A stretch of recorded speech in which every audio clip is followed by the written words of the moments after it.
ये कहानी है एक लोक सिंगर की। नूरा, उसे और उसकी टीम को बुलाया गया एक शादी में गाने के लिए किसी दूर दराज के इलाके में। मगर उस रात सब कुछ बदल गया। एक अरब मुल्क में नूरा नाम की सिंगर अचानक बहुत मशहूर हो गई थी। उसकी आवाज में खुशियों की भी मिठास थी और गम की भी गहराई। उसकी बैंड में 6 लड़कियां थीं और मिलकर वो हर शादी, हर महफिल को रोशन कर देती थी। उनका नाम सरहदों के पार भी था। लेकिन फिर एक दिन अचानक सब गायब हो गई। ना कोई अलविदा, ना कोई ऐलान, बस खामोशी। साल बीत गए, लोग बातें करते रहे, अफवाहें फैलती रहीं, मगर किसी को कुछ नहीं पता चला। फिर एक दिन एक जर्नलिस्ट जो खुद नूरा का फैन था, उसे ढूंढ ही लिया। अब वो नूरा पहले जैसी नहीं थी, ना वो चमक, ना वो जोश, मगर उसने इंटरव्यू के लिए हाँ कर दी। पहली बार जर्नलिस्ट ने पूछा,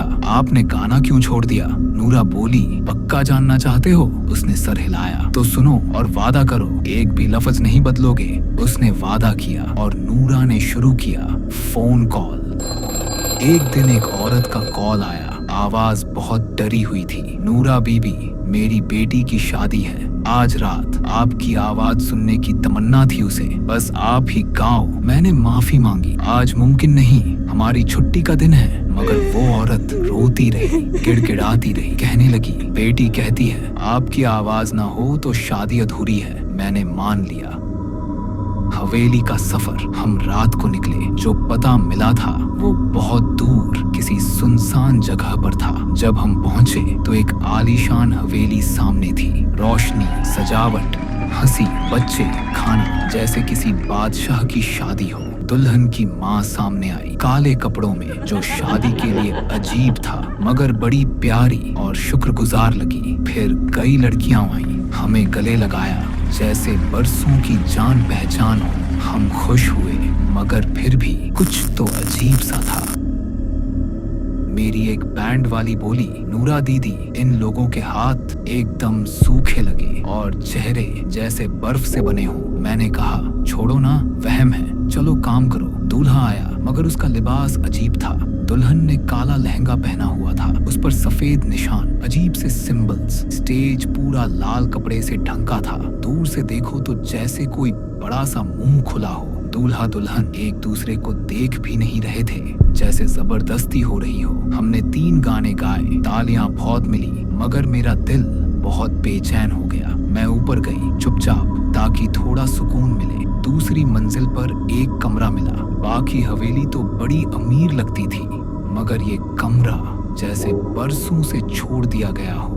दीवारें फटी हुई, बिस्तर पुराना और एक अजीब सी थकावट। हवा में मैं लेट गई, बस 2 पल के आराम के लिए, मगर नींद नहीं आई। एक अंधेरा आ गया। ख्वाब या हकीकत, मैंने देखा एक औरत, लंबा काला लिबास, भयानक आंखें मेरे पीछे भाग रही थी। मैं चीखी और उठ बैठी। कमरा खाली था, लेकिन दरवाजा धीरे धीरे खुद ब खुद खुलने लगा और वहाँ वही औरत खड़ी थी। मैंने आंखें बंद की, फिर खोली, कोई नहीं था। फिर अचानक एक बच्चा दिखाई दिया, 6 साल का, सफेद कुर्ता, नंगे पांव, धीरे धीरे मेरी तरफ आया, हंसता हुआ, फिर भाग गया। मैं उसके पीछे दौड़ी।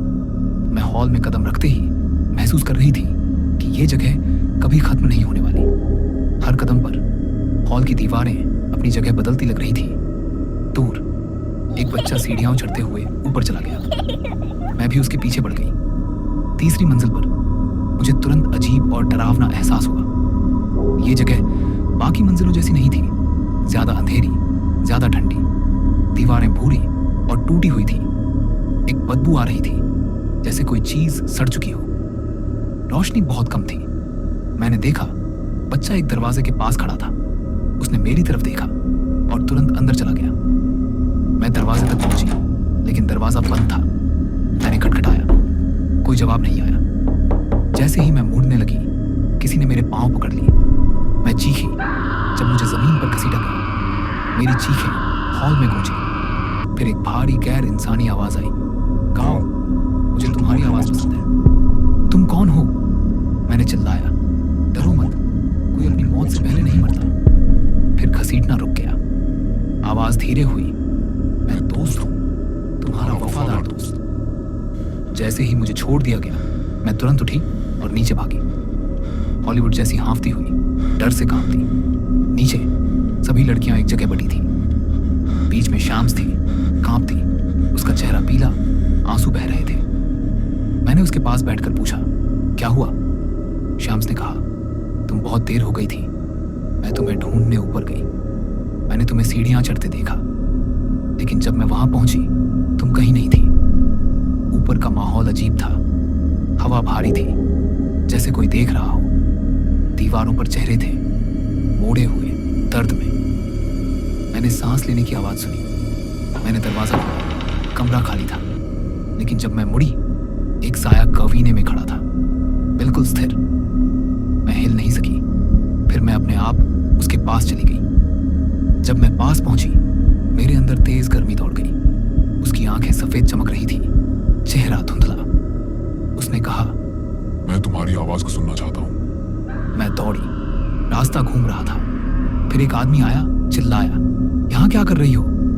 फिर कहा, दूसरी बार ऊपर मत आना। मैं भागकर बाकी तक पहुंची। मैंने शैम्स का हाथ पकड़ा। अब तुम सुरक्षित हो। शैम्स ने धीरे से सिर हिलाया। नहीं, दीवारें सांस ले रही हैं, साए हिल रहे हैं। मैंने कहा, शैम्स बस कपड़े बदलो, परफॉर्मेंस पूरी करो, फिर निकलेंगे। हम डर रहे थे, लेकिन हम फिर स्टेज पर गए। पहला गाना पुराना अरबी मुवाशा था। हॉल में फैलते ही सब शांत हो गए। फिर हमारी सामान्य धुनें शुरू हुई, लेकिन 12 बजे सब बदल गया। मेहमान अजीब तरह से बोले। ताली और आवाजें बेढंग, तेज और डरावनी। औरतें झटकों से अजीब ढंग से नाचने लगी। उनके कपड़े हिले। हमने देखा, उनकी टांगें इंसानी नहीं थी, गहरे खुरदरे बाल और नीचे बकरी के खुर। हमारे दिल दहल गए। हमारी आवाजें टूटने लगी। नोरा ने कहा, गाते रहो, रुकना नहीं। फिर शाम्स बेहोश होकर गिर गई। रोते हुए बोली, ये सब जिन है, ये शादी नहीं, ये जाल है। मेरे दिल में भी यही सच लगने लगा। मैंने कहा, शैम्स अभी भागो मत। अगर भागे तो ये हमें चोट पहुंचाएंगे। सवेरा होने में थोड़ा समय बचा है। अगर जिंदा रहना है तो मेरे पास बैठो, ना गाओ ना नाचो, किसी की आंखों में मत देखो। शैम्स ने सिर हिलाया। हम फिर स्टेज पर गए, सिर झुके हुए। मेहमान अब और बेतहाशा नाच रहे थे। अजीब हाथ से बने ड्रम बजा रहे थे। खाना केवल मांस था और उसे जानवरों की तरह खा रहे थे। एक औरत चीखने लगी, अपने बाल नोच लिए। खून उसके चेहरे पर बह रहा था। यह सब असली था। नोरा ने धीरे कहा, ध्यान से बजाओ, रुकना नहीं। अचानक हॉल की सारी लाइटें झपक कर चली गई। अंधेरा छा गया। सिर्फ सांसों की आवाज बची। तब दूर से फजर की अजान सुनाई दी। अजान के साथ मेहमानों की आकृतियां चलने लगी। साया वाला आदमी हिल गया। मैंने चिल्लाकर कहा, भागो अभी। सब बाहर भागे। जैसे ही आखिरी लड़की बाहर निकली, दरवाजे जोर से बंद हो गए और अंदर से एक आखिरी आवाज गूंजी, सुबह ने तुम्हें बचाया, लेकिन रात फिर आएगी।